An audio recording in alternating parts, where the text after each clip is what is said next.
एक चुड़ैल अपना रूप सुंदर औरत के रूप में बदल लेती है। वो हाईवे के किनारे पिज्जा शॉप के बोर्ड के सामने खड़ी हो जाती है। एक आदमी अपनी कार चलाता हुआ वहाँ से गुजर रहा था। वो औरत उस आदमी की तरफ इशारा करती है।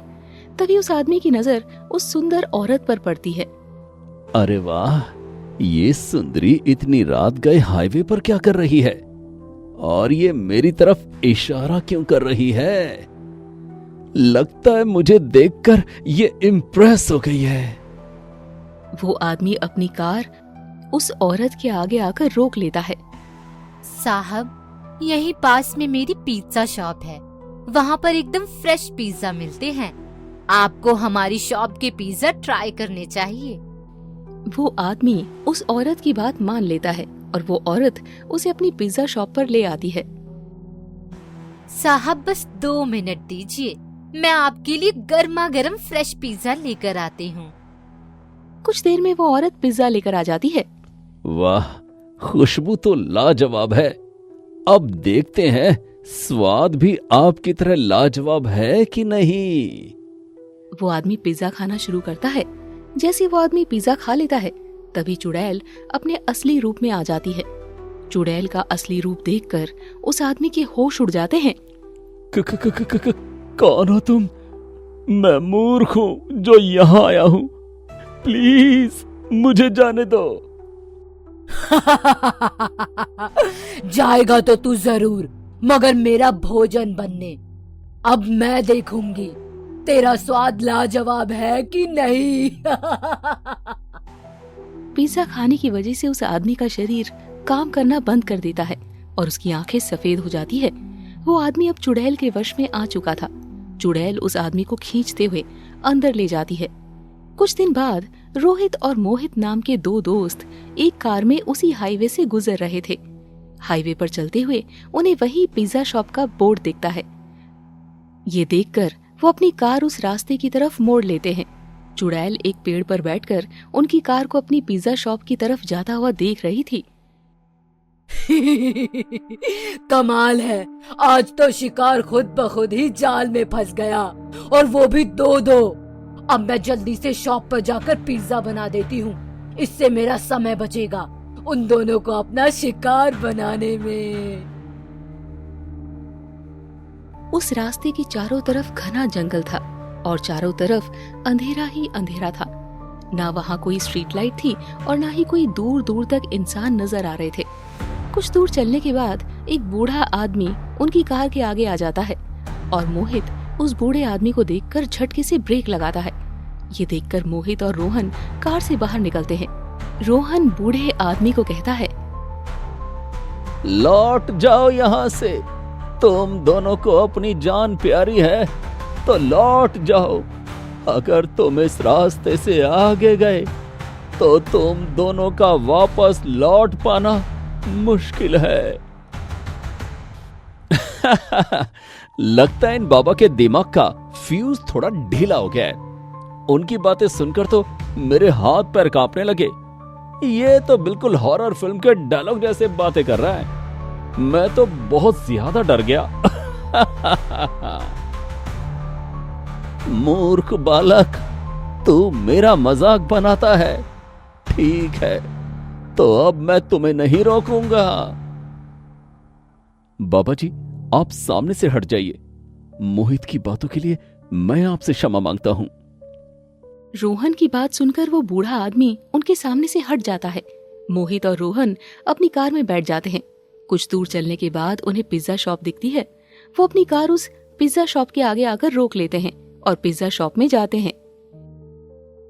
रोहन कुर्सी पर बैठते ही मोहित के कान में कहता है, मोहित, मुझे ये जगह सही नहीं लग रही। यहाँ मुझे कोई देख भी नहीं रहा। और तुझे याद नहीं, उन बाबा ने भी हमें आगे जाने से मना किया था। यार, चलते हैं यहाँ से। अरे रोहन, तू इन सिर फिरे बाबा की बातों में आ गया।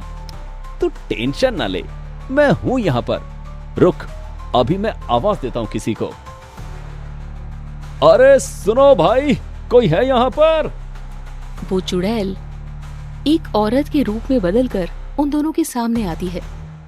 जी साहब, आप अपना ऑर्डर दीजिए। हमें बहुत जोरों की भूख लगी है, जल्दी से 2 लार्ज पिज्जा ले आओ। ठीक है साहब, मैं अभी गर्मा गर्म फ्रेश पिज्जा लेकर आती हूँ। इतना कहकर वो औरत वहाँ से चली जाती है। कुछ ही देर में वो औरत 2 पिज्जा लेकर आती है और टेबल पर रख देती है। पिज्जा टेबल पर आते ही मोहित उसे खाना शुरू कर देता है। रोहन की नजरें उस औरत के पैरों की तरफ पड़ती है। उस औरत के पैर उल्टे थे। ये देखकर रोहन की आंखें खुली की खुली रह जाती है। उसके मुंह से आवाज तक नहीं निकल रही थी। वो मोहित को बाहर चलने का इशारा करता है, मगर मोहित पिज्जा खाने से चुड़ैल के वश में आ जाता है और उसकी आंखें सफेद हो जाती है। जब रोहन मोहित की आंखें देखता है तो रोहन और ज्यादा डर जाता है। मोहित, यार तेरी आंखों को क्या हो गया? तू कुछ बोलता क्यों नहीं? चल खड़ा हो और यहां से चल। मैं यहां से नहीं जाऊंगा और तू भी यहां से नहीं जाएगा जब तक तू ये पिज्जा नहीं खाएगा। प्लीज यार मोहित, चल यहां से। ऐसे आवाज बदल के मुझे और न डरा। रोहन जैसे ही बाहर जाने के लिए कुर्सी से उठता है, तभी वो चुड़ैल अपने असली रूप में आ जाती है। उस चुड़ैल का चेहरा देखकर रोहन के होश उड़ जाते हैं। मेरे से डरने की जरूरत नहीं है, क्योंकि मरना तो तुझे वैसे भी है। अपनी जगह पर बैठ जा और इस पिज्जा को जल्दी से खा, नहीं तो तेरी जान मैं तेरे दोस्त से पहले लूंगी। रोहन डरता हुआ अपनी कुर्सी पर बैठ जाता है और वो पिज्जा का एक पीस उठाता है। डर की वजह से उसके हाथ पैर कांप रहे थे। तभी रोहन उस पिज्जा को दूर फेंकता है और दौड़ता हुआ बाहर अपनी कार की तरफ जाता है। वो जल्दी से अपनी कार में बैठता है और कार स्टार्ट करके वहाँ से हाईवे की तरफ चलने लगता है। चुड़ैल उसका पीछा कर रही थी। ये देखकर रोहन अपनी कार की स्पीड और तेज कर देता है। तभी रोहन को एक मंदिर दिखता है। ये देखकर वो अपनी कार उस मंदिर की तरफ मोड़ लेता है। रोहन को मंदिर की तरफ जाता देख चुड़ैल वापस लौट जाती है। मंदिर पहुंचते ही रोहन अपनी कार रोकता है और दौड़ता हुआ मंदिर में जाता है।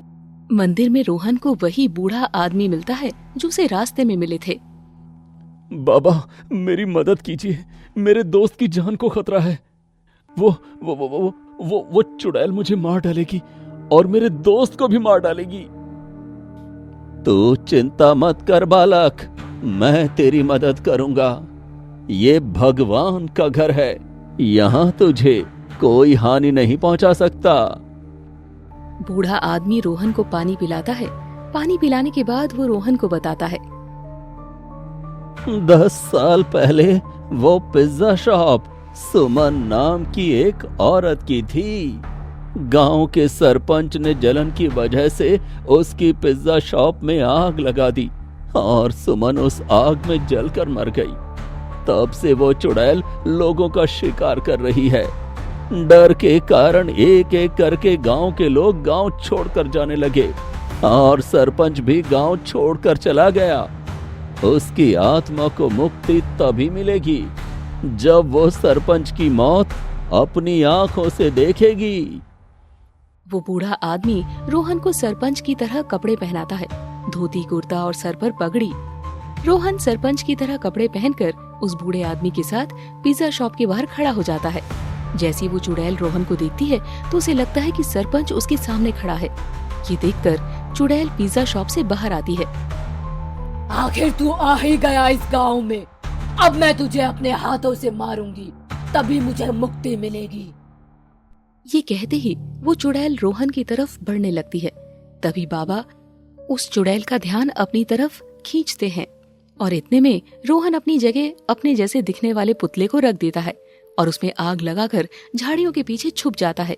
चुड़ैल उस पुतले को जलता देख खुश होने लगती है। आखिरकार ये दिन आ ही गया। देख, तू खुद ही आग में जलकर मर रहा है। अब मैं शांति से मुक्ति ले पाऊंगी। चुड़ैल को लगा सरपंच उस आग में जल रहा है। ये देखकर उसकी आत्मा को मुक्ति मिल जाती है। मोहित और बाकी लोग भी उस चुड़ैल के वशीकरण से मुक्त हो जाते हैं। इस तरह उस चुड़ैल का साया उस गांव से हमेशा के लिए चला जाता है।